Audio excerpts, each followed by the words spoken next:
Dito siya sa Davao ngayon, dito siya sa Pilipinas, dahil Pilipino po siya. Kung meron huhusga sa kanya, dapat po Pilipino, hindi ang banyaga. Yeah! Kaya sumuna na akong nabawin yung kay gulo kong gimingaw mo kay Tatay Digong. Gimingaw tang tanan kay Tatay Digong. Itong isa kaadlaw na storya niya itong abogado, di man may kastorya sa iya kay limitado ra kayo. Ulahin na mong nagstorya itong sa aeroplano siya, katong mihigda gani siya nag video call me. Kung unsa mo kag mingaw kay Tatay Digong, anak mo ko kay halos sa niaging 26 ka tuig. Sobra pa sa amahan ng akong trato sa iya. Kaya balong mo anak. Katong isa gani si Jonathan, asa na to si Jonathan? Oray nag-masahe kay Tatay Digong sa airport sa una. Pag-abot pa lang niya sa airport, sa x-ray, muana nagkabalo na siya, nana si Mayor. Kailan yun siya? Ibalo ko kamingaw mo, nanak ko yung hangyo kaninyo. Ampo ta, padayon tag-ampo. Di ta mo undang sa iyang Dita mo undang sa pag-ampo, sa iyang kaluwasan. Ikadua, ang iyang kalusugan, importante kayong kalusugan. 80 anyos na si Tatay Digong. Dapat, naanayin mag-atiman gani sa iya, na siya nurse, na doktor. Dire, ako mismo kay balo ko anak, kaya ako ipadala sa iyang medisina, taga-simana, taga-buwan. Kung lisod na siya rin usa. Muna sakit kayo sa kundughan. Ang akong hangyo sa inyo, di ta mo undang ato din nila. Kaya po na nila, dapat iuli din si Tatay Digong. Sa ako mga kaitsunang Muslim, Assalamualaikum. Kabalo mo, giunsa mo pagpangga din ni Tatay Digong sa una. Walang diskriminasyon din. Walang diskriminasyon dito sa Davao. Maalala ko, akong inuutosan ni Tatay Digong noon, piliin mo mong yung pinakamahirap na makapunta sa Mecca para makapag-Hajj. Ganon namin kayo kamahal dito sa Davao. Kaya ganon din po siya minahal dito sa Davao. Sa mga PWDs naman, kayo po yon. Maraming salamat. Kahit na ganon po ang kinatatayuan ninyo, tumayo pa rin kayo para kay Tatay Digong. Kung naririnig lang po ni Tatay Digong ang boses ninyo ngayon, alam nyo, masaya po si Tatay Digong napakita. Mga PWDs, mga DC, lahat. Ito si James Investo. James Investo, 20 years po ito, matagal na namin kasama. Alam mo, meron lang po kwento sa inyo. Si Tatay Digong naniniwala sa panahon sa buhay na ito. Diyos lang po, si Allah lang nakakaalam kung kailan tayo mawawala sa mundong ito. Kasama kami ni James Investo 15 years ago. Sumakay kami ng helicopter. Munti kaming nadisgrasya. Magician si James, di ba? Pero sabi ni James sa panahon na yun, sabi niya, sir, hindi na ito kaya ng magic ko. Kasi tumama yung helicopter na sinakyan namin sa Palwa. Yan na, Palwa. Ganon. Muntik nang bumagsak yung helicopter. Dasal kami, hindi kami pinabayaan ng Panginoon, hindi kami pinabayaan ni Allah. Buhay kami ngayon, mismo. At ganoon po ang paniniwala ni Tatay Digong. Sabi ni Tatay Digong, lahat po ay may panahon. Panahon tayo pinanganak, panahon tayo mamatay. Kaya Diyos lang po nakakalam. Para sa akin, Diyos lang po nakakalam kung kailan rin siya papahuin dito. At huwag tayong tumigil manalangin sa Panginoon dahil may Panginoon po, hindi tayo pamabayaan. Pagdasal natin si Tatay Digong, ipagdasal natin ang kanyang kalusugan, importante. 8 years old na po siya.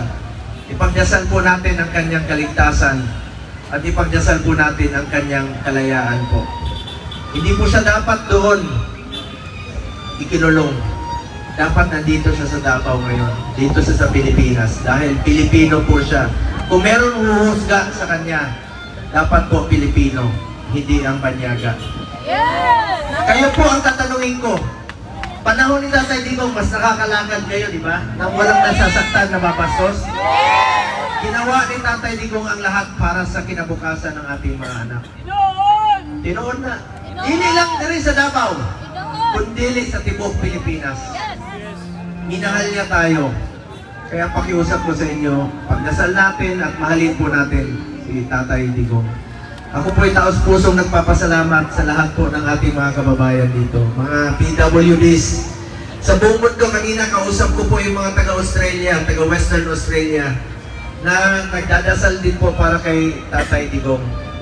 Nakita ko ngayon dito, alam nyo, masaya po ako na nakita ko na kahit hirap kayong tumayo, pero tumayo kayo para panindigan at ipaglaban si Tatay Digong. Mabuhay po ang ating mga disabled. Salamat po sa inyo. Salamat. Ako naman po bilang inyong chairman sa Committee on Health.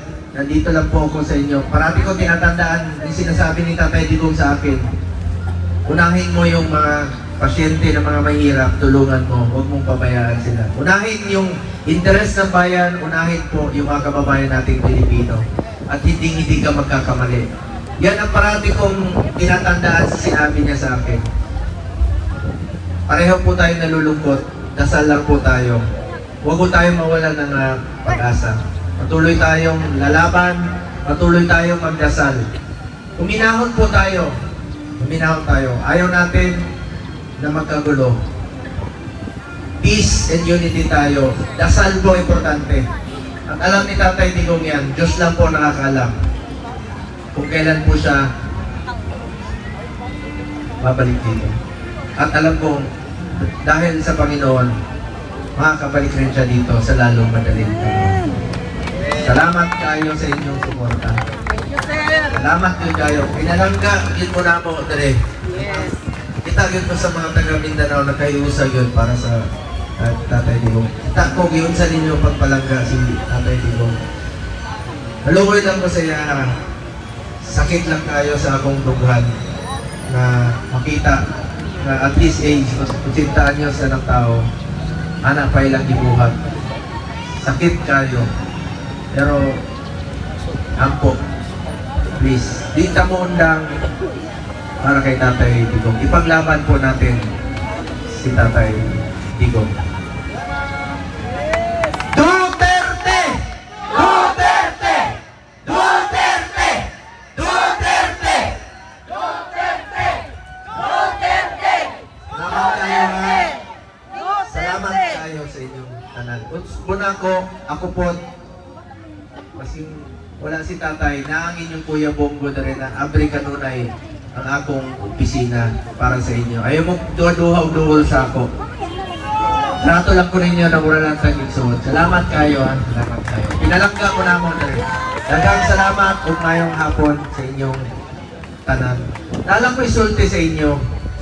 Kausaran ta mo agi aning kalibutanan.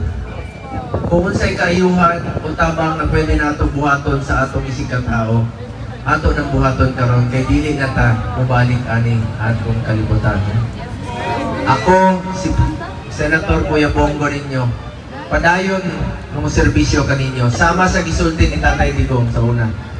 Paglakaw niya, ulahing storya na mo, ingon niya, unaha ang pagserbisyo sa katawhan mo. Kung ako ng timanan, hantod-hantod, hindi na ako nagkalimtan. Kaya kami gatuo na ang serbisyo sa tao, serbisyo ka na sa Ginoo. Salamat kayo.